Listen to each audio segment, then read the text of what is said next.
আম্মুর একটা সিক্রেট কথা আবারও বলে দিচ্ছি, আমার বাসায় যত মেহমান আসে আম্মু বাইরে থেকে খাবার আয় না বলে আল্লাহ ভাবি কেমন হয়েছে। অবশেষে পুত্র সন্তানের বাবা হয়েছেন ইউটিউবার তৌহিদ আফ্রিদি। আফ্রিদি গ্রেপ্তার হওয়ার 3 মাস পর পুত্র সন্তানের জন্ম দিয়েছেন তার স্ত্রী রিসা। সোশ্যাল মিডিয়ায় ছড়িয়ে পড়েছে এই খবর। ভাইরাল হওয়া ভিডিওতে দেখা যায় নবজাতককে পরম যত্নে আগলে রেখেছেন আফ্রিদির স্ত্রী রিসা। তবে এই সময় আফ্রিদি পাশে না থাকায় শোকস্তব্ধ আফ্রিদির স্ত্রী রিসা। আফ্রিদি গ্রেপ্তার হওয়ার পর থেকেই ট্রমাটাইজড তার স্ত্রী রিসা। হাসপাতালে ভর্তি ছিলেন অনেকদিন। আজ রাজধানীর এভার কেয়ার হাসপাতালে পুত্র সন্তানের জন্ম দিয়েছেন রিসা।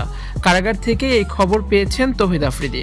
স্ত্রীর পাশে থাকতে না পেরে কান্নায় ভেঙে পড়েন আফ্রিদি।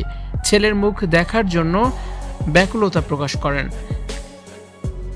কারা কর্তৃপক্ষকে ছেলের মুখ দেখার জন্য অনুরোধ জানিয়েছিলেন, কিন্তু তা নাকচ হয়েছে।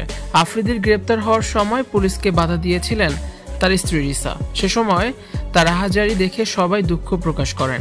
আফ্রিদি বলেন তার স্ত্রী 7 মাসের প্রেগনেন্ট। স্ত্রীকে নিয়েই তার বেশি ভয়। 1 মাস আগে আফ্রিদিকে দ্বিতীয় দফায় আদালতে হাজির করা হয়। শুনানি শেষে এজলাস কক্ষ থেকে বেরিয়ে আফ্রিদি বলেন, আমার স্ত্রীর ডেলিভারি, আপনারা সবাই দোয়া করবেন। অবশেষে আফ্রিদির জীবনের বিশেষ সেই দিনটি এসেই গেছে। তবে ছেলের মুখ দেখতে পারল না তৌহিদ আফ্রিদি। এই আক্ষেপ সারা জীবন বয়ে বেড়াবেন আফ্রিদি। আফ্রিদিকে জামিনে মুক্ত করতে কারি কারি টাকা ঢেলেছেন তার মা আশফিয়া উদ্দিন। তবে টাকা দিয়েও জামিন করাতে পারেননি আদরের ছেলেকে। পরবর্তী শুনানিতে ছেলের মুখ দেখতে চেয়েছেন আফ্রিদি।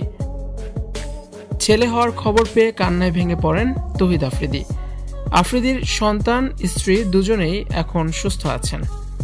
ভিউয়ার্স, বিষয়টি নিয়ে আপনাদের কি মতামত জানে অবশ্যই কমেন্টস করে দিন আর ভিডিওটি শেয়ার করার অনুরোধ রইল।